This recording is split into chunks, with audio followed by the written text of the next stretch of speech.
Hi, I'm John Durst. I'm a musician who lives in Charlottesville. I play trumpet, I write music, I teach music. I've lived here for about 43 years, and I feel like I just moved here.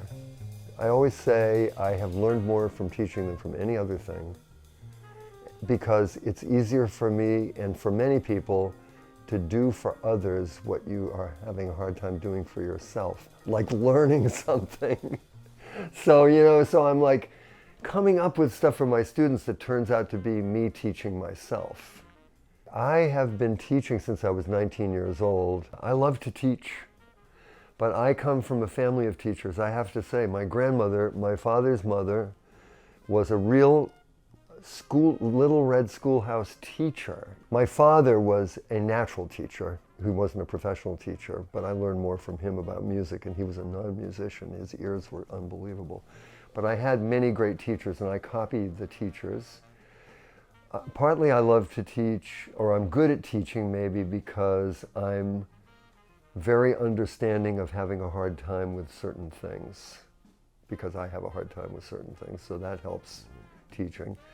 But also, it's just a crystal in me, I think, that I just delight in seeing people take off with music, because I feel like people are cheated of it, because music is the most conservative art. That's what Nietzsche said. He said it's the most conservative art form. It's the last art form to catch up with innovation, because there are so many gatekeepers. How many people do you know who thrive on listening to music and say they're not musical? How can you not be musical if you love to listen to music? But the message that they got is clear when you hear that. Wrong message. Part of your approach, too, is this whole idea of letting people jump in the deep end. I had that with my teachers. That's a big part of studying with real jazz musicians, and I was so lucky to meet real jazz musicians who really played jazz in the real world, made records in the real world, knew Charlie Parker, knew Dizzy Gillespie, played on the Stan Kenton Band, and the standard was very high. So they would give you impossible things to do and then say, you're only doing 60% of what I'm asking you to do here, John. I'll never forget when my teacher, Boots, said that to me.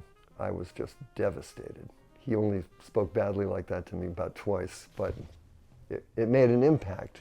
You know, I think we're stingy with the information when we teach music. We withhold the means of production from the workers. We need to share the means of production with the workers and tell kids right away, hey, somebody wrote this music, you know, you can write music. Anybody can write music. Let's write some music. It puts it in a different perspective to think that you're going to create. You give a kid a sheet of paper. You know, that joke I like so much about the mother and the little girl says, where do you go to work every day? I go up on the hill and teach the university students how to paint and draw. And the little girl says, what, you mean they forgot? Well, we do that in the UVA Jazz Ensemble. We step out of the comfort zone because we have all semester to rehearse.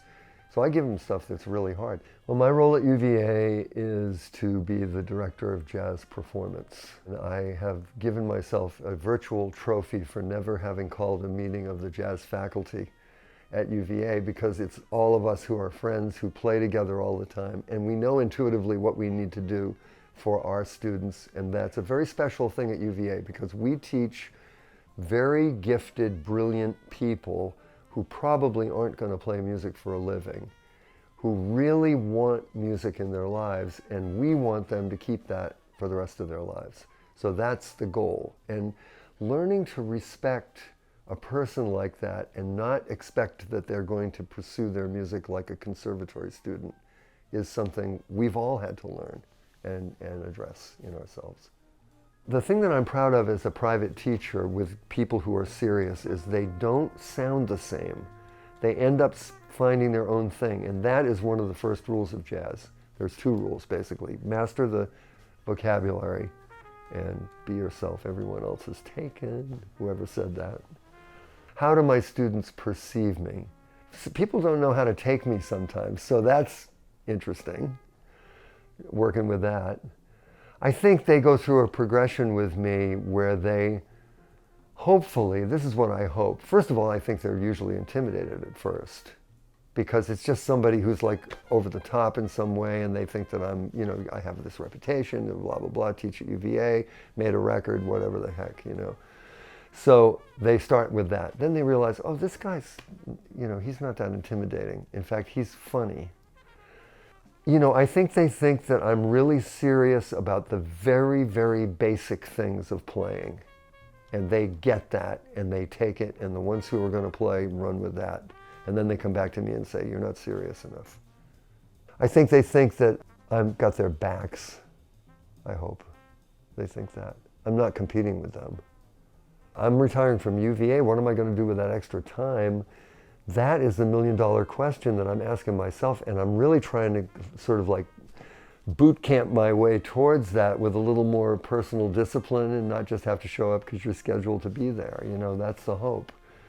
But I also hope to get very mobile in a van and drive all over the continent and, you know, visit cities, visit people, friends, play music. This thing, try to figure out a way to do music in a meaningful way that doesn't involve a lot of hype and doesn't involve a lot of self-promotion, because I'm terrible at that. I'm going to keep playing gigs and I'll keep composing. I hope actually a lot more composition.